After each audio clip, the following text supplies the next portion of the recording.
BJP नेत्री सीता सोरेन इस वक्त हमारे साथ बातचीत करने के लिए मौजूद हैं। बातचीत करेंगे कि बीजेपी की ओर से लिस्ट जो है वो जारी कर दिया गया है। 3 बार से आप जामा के विधायक रही हैं, इस बार जामताड़ा से आप अपनी किस्मत आजमाएंगी। क्या कुछ चुनौती आपको लग रही है, क्योंकि जामा में आप लगातार भ्रमण कर रही थी, लोगों से जो कनेक्टिविटी है वो आप लगातार उनसे रखती हुई नजर आ रही थी, तो अब जामताड़ा से आप चुनाव लड़ेंगी तो क्या लगता है क्या चुनौती रहने वाली आपके लिए?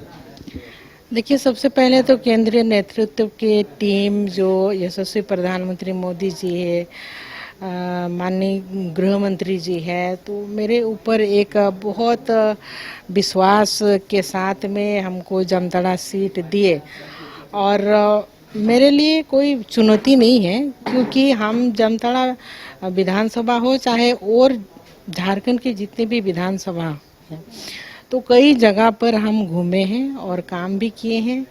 और जी, जो भी समुदाय के लोगों का काम मेरे पास में कॉल आया है, हम सबका साथ दिए हैं।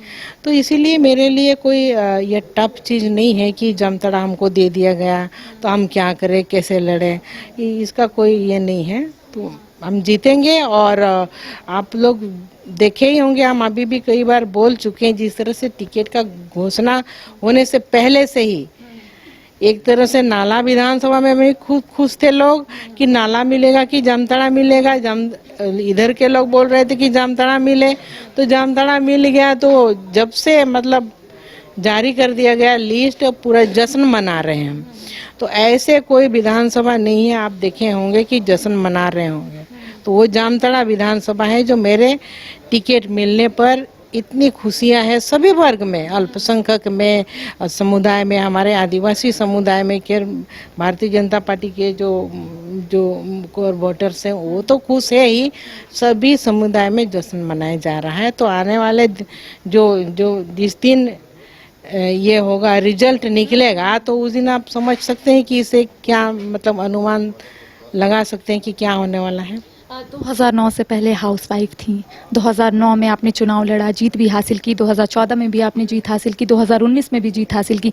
तो आपको नहीं लगता है कि एक बार फिर से, यानी कि नई सिरे से आपको फिर से शुरुआत करनी होगी, क्योंकि जामा में आपकी पकड़ थी, अब आपको जामताड़ा मिला है? देखिए, कोई हमको लगातार जनता का प्यार मिला, जो कभी हारने नहीं दिए। हालांकि ये एक बदलाव हो गया कि लोकसभा में हम आए तो, लेकिन फिर भी आप देखिए, जहाँ पर हम लोकसभा चुनाव लड़े तो वोटिंग प्रतिशत जो नंबर 1 था पूरा झारखंड का, जो दुमका लोकसभा का, तो इससे समझ सकते हैं कि हमको पब्लिक पूरा वोट मिला है। और पब्लिक की नज़रों में पब्लिक तो हमको जिता ही चुके थे, लेकिन 1% कुछ गड़बड़ी होता है तो हो गई। तो इसीलिए कोई नई बात नहीं है जामताड़ा के लिए, और हम जीतने वाले हैं। और इरफान तो बौखला गए हैं, अनाप शनाप कुछ भी बक रहे हैं, अभी उसको कुछ समझ में नहीं आ रहा है, क्योंकि पहले ऐसे मतलब कॉम्पिटिटर उनको मिला नहीं था, ठीक है ना। मेरे भाभी को गलत सीट मिल गया कह रहे हैं। गलत कुछ भी नहीं, वो डर से इस तरह बोल रहे हैं कि भाई पहली बार उनको जो डर सताया हुआ है ना, तो ये पहली बार डरे होंगे, ठीक है। और इसके बाद उनका टॉपिक अभी बंद हो जाएगा, क्योंकि उन्होंने कुछ ऐसा काम कमाल कुछ किया नहीं है जामताड़ा के लिए।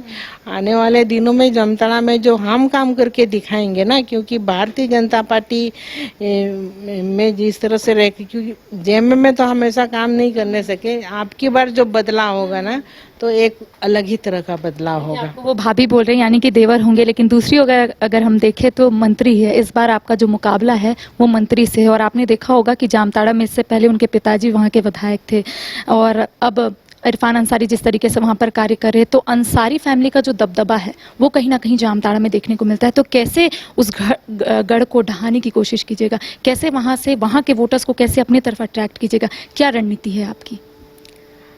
देखिए, एक दिन हम चेंगानी भी गए थे, हमको लोकसभा इलेक्शन समय से ही हमको बुला रहे थे उन मुस्लिम समुदाय के सभी लोग। तो कुछ दिन पहले हमके बहुत सम्मान मिला हमको, जो अपने ही समुदाय के लोगों का विरोध हो रहा है इरफान। तो आप बता सकते हैं तो क्या किए होंगे उन्होंने, क्यों वो अपने समुदाय के लोगों पर जो विश्वास और भरोसा जगा नहीं पाए। तो इस बार बदलाव होगा। आप इरफान को भी समझ में आ जाएगा, जो उल्टा पुल्टा बक रहे हैं आने वाले दिनों में उनका मुंह में ताला लगने वाला है। अगर जामताड़ा की बात करेंगे या फिर संथाल परगना की बात करेंगे तो लगातार ये कहते हुए आप लोग नजर आते हैं कि वहाँ पर डेमोग्राफी बदल रही है। आपने भी देखा होगा, कई बार आपने भी सवाल उठाया है, तो क्या लगता है कि इस बार कितना टफ होने वाला है? हालांकि आपने पहले ही कह दिया है कि हर एक सीट में उतनी ही प्रत्याशियों को, जितने प्रत्याशी उतर रहे हैं उन लोगों को टफ होता होगा, उनके लिए भी चुनौती होगी। तो आपको क्या लगता है बेसिक चीज़ क्या होगी वहाँ पर? क्योंकि एक तो डेमोग्राफी बदल रही है, ऊपर से आपका जो लड़ाई है वो मंत्री से है, तो क्या क्या सोच रही हैं आप? मंत्री कोई फैक्टर नहीं है, क्योंकि वो उस तरह का कोई काम नहीं किए हैं। अब जनता ने मेरे ऊपर, अभी जामताड़ा की जनता ने बहुत विश्वास और आशा की नज़रों से हमको देख रहे हैं कि इतनी बदलाव होगी। शायद हम अभी कह रहे हैं, लेकिन जो हम कहते हैं वो करके दिखाते हैं। हम सिर्फ कहते नहीं कि हम अभी तो कह लें, हम कुछ भी अब भूल जाते हैं, ऐसे बात नहीं है, क्योंकि हम हमेशा काम करके दिखाए हैं। और संथाल परगना का जहाँ तक आप सवाल बोल रहे हैं कि वहाँ की जो डेमोग्राफी चेंज हुई है, बिल्कुल बिल्कुल हुई है हमारे आदिवासी बहनों के साथ में, और हमारे जो पारंपरिक और जो हमारे जो समुदाय के साथ में एक इस तरह का घटना होना हम बर्दाश्त नहीं करेंगे। सरकार इस मुद्दे पर कहने के लिए क्यों नहीं कहे, क्योंकि आदिवासी बहनें हैं, उनके साथ जो बांग्लादेशी घुसपैठी जो यहाँ पर आकर के शादियाँ रचा रहे हैं और सीधा तौर पर उनकी ज़मीन पर कब्जा किया जा रहा है, ज़मीन हेरा फेरी हो रही है। तो इसमें क्या सरकार संरक्षण दे करके रखे थे? तो इस मुद्दे पर सरकार को कहने का कोई हक नहीं है क्या? इस चीज को छुपाना क्यों चाह रहे हैं, हमको समझ में नहीं आ रहा। जेएमएम में थी तो क्या आपको ऐसा लगता था कि डेमोग्राफी बदल रही है? क्या इसको लेकर आपने हेमंत सोरेन या फिर कोई शीर्ष नेतृत्व से बात की थी कि वहाँ पर डेमोग्राफी बदल रही है, आप आने वाले समय में इसको लेकर अपनी बात को रखेंगे? देखिए, उस समय जिस समय हम जेएमएम में थे, आप भी शायद जानते ही हैं, इस चीज़ को किसी ने उतनी गहराई से देखा नहीं था कि क्या हो रहा है। वो तो बाद में समय जब होता है तभी देखने को मिलता है। बाद में हम लोगों को देखने के लिए मिला कि नहीं भाई, हमारे समुदाय के, हमारे बेटियों के साथ में एक दूसरे समुदाय आकर के शादी रचा रहे, हमारी जो संस्कृति है उस पर वार हो रहा है। तो इस हमको इन सभी चीज़ों को हमें बचाना है, या मौजूदा सरकार को काम करना चाहिए, लेकिन उस पर बोलने के लिए तैयार नहीं है। इसीलिए हमारे जो समुदाय के लोग हैं भारतीय जनता पार्टी के ऊपर विश्वास रखे हैं, और जैसे ही सरकार बनती है इन सब चीज़ों पर हम लोग कंट्रोल कर लेंगे। अच्छा, आपने देखा होगा कि हाल ही के दिनों में कल्पना सोरेन ने एक बयान दिया। उनका कहना है कि विपक्षी पार्टी यानी कि बीजेपी में महिलाओं को सम्मान नहीं मिलता है। हालांकि आप भी झारखंड मुक्ति मोर्चा से जुड़ी थी, लंबे समय से जुड़ी थी, तो क्या लगता है कि आप अब बीजेपी का दामन थामी है, तो यहाँ पर क्या महिलाओं को सम्मान मिल रहा है जैसा झारखंड मुक्ति मोर्चा में मिलता था? हालांकि आपने आरोप लगाया था कि आपको उतना सम्मान नहीं मिल रहा है, तो क्या बीजेपी में आपको सम्मान मिल रहा है जितना आप सोची थी? पहले तो आप उनसे पूछिए कि आपकी पार्टी ने महिलाओं को सम्मान के तौर पर क्या किए हैं।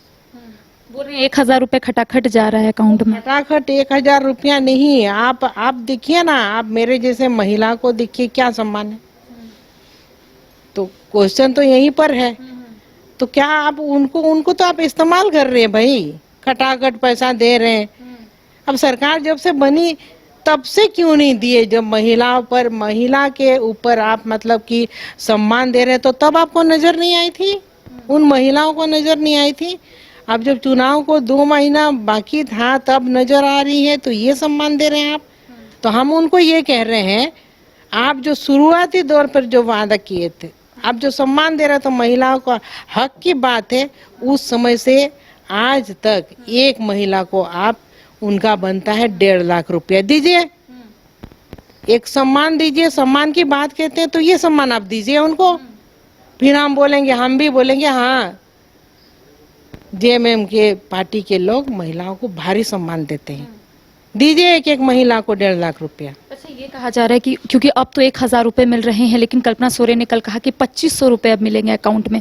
तो आपको क्या लगता है, गोगो दीदी योजना जिस तरीके से आप लोगों ने शुभारंभ किया, आप लोगों ने भी 2100 का वादा किया है, तो क्या अब इक्विवेलेंट रखने की कोशिश की जा रही है? क्या अमाउंट को क्लोज रखने की कोशिश की जा रही है बीजेपी से, ताकि आने वाले समय में सवाल ना खड़े हो सरकार पर?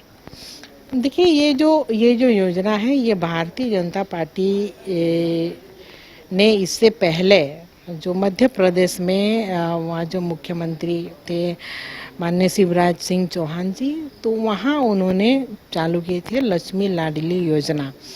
अब उस योजना को देख करके यहाँ इन लोगों ने कॉपी कर लिया। ये तो हमारी ही योजना है, हमारे एक दूसरे राज्य में चल रही थी, तो हम तो यहाँ एक टाइप की योजना यहाँ भी हम चला सकते हैं, लेकिन हमारी योजना को उन लोगों ने कॉपी कर लिए। ठीक है, तो ये कॉपी और ये चीटिंगबाज सरकार है, ठीक है ना, झूठ बोलने वाली सरकार रही है। और इस सरकार से अब आगे भविष्य अंधेरा ही अंधेरा है। 24 साल में कुछ नहीं हो पाया, इस झारखंड जैसे राज्य का आप कुछ नहीं कर पाए, सारे वर्गों को आप ठग दिए। तो ये सब नहीं चलने वाली, ये टॉपिक अब यही बंद होगा। अब जनता ने भी ये सरकार को बाय बाय कह दिया है। अब भारतीय जनता पार्टी की सरकार आएगी, नई उम्मीद है इस पर। हमारी जनता ने उम्मीद जगाई है, तो हम लोग उस उम्मीद पर खरा उतरेंगे। आप कौन से मुद्दे के साथ जनता के बीच में जाएंगे इस बार? सबसे पहले तो तकलीफ है हमको कि जल नल योजना आप जनता का पानी तक को आप रोक दिए, पानी तक नहीं पिलाने सक रहे हैं। तो हम पानी पर, स्वास्थ्य पर और शिक्षा पर, इन सब मुद्दे पर हम काम करने के लिए आगे हम तैयार हैं। जब आपको कोई बड़ा ब्रेक मिलता है आप दुर्गा सोरेन को ज़रूर याद करती हैं। इससे पहले भी आपने कई बार कहा है कि आज वो अगर हमारे बीच होते तो शायद आप उनको कई बात बोलती, कई बात उनसे शेयर भी करती। कितना मिस कर रही हैं? इतना बड़ा आपको जिम्मेदारी मिला है बीजेपी की ओर से, उम्मीद जताई गई बीजेपी की ओर से, कितना मिस कर रही हैं दुर्गा सोरेन जी को? देखिए वो होते तो बदलाव तो ये चीज नहीं देखने को मिलता है जो आज नजर मतलब दिखाई दे रहा है। आज को जो झारखंड में दिखाई दे रहा है, क्या है यहाँ पर? कुछ भी नहीं है। तो एक नज़ारा अलग होता तो बहुत कमियां हैं, सभी वर्गों को मतलब खल रहे हैं सब कोई। सभी को तकलीफ जब होता है तो बोलते हैं स्वर्गीय दुर्गा सोरेन जी अगर वो मुख्यमंत्री होते ना तो यहाँ ऐसे नहीं होता। युवा सबसे ज्यादा बोलते हैं। तो आपको लगता है कि जो सपना उन्होंने अधूरा छोड़कर वो गए हैं, क्या आप वो उस सपने को पूरा करेंगे? हम तो शुरुआत में हम उसी लाइन पर एंट्री किए थे राजनीति में कि जो उन्होंने सपना देखा था उन सपना को हम पूरा करेंगे। जामा विधानसभा में उन सारी चीज़ों को हम बदलाव करेंगे, देखेंगे। लेकिन जब से तो हम तो अपने लड़ते ही रह गए, और हमको वो जगह, हमको मौका भी नहीं दिए कि हम कुछ करें। तो इसीलिए ये भारतीय जनता पार्टी में ऐसा नहीं है। हम अब जो उस समय जो सपना देखे थे अभी पूरा होगा। तो देखिए इस वक्त हमारे साथ सीता सोरेन मौजूद थी, जिनका स्पष्ट रूप से कहना है कि आज स्वर्गीय दुर्गा सोरेन को ये बहुत याद कर रही है। इसके साथ इनका ये भी कहना है कि ये पूरी तैयार है जामताड़ा की जनता के बीच में जाएगी और कई मुद्दों के साथ जामताड़ा की जनता से कहीं ना कहीं बात करने की कोशिश भी करेगी और जानने की कोशिश करेगी कि आखिर जामताड़ा की जनता चाहती क्या है। फिलहाल कैमरा सहयोगी विकास के साथ करिश्मा सिन्हा, न्यूज़ 22 रांची।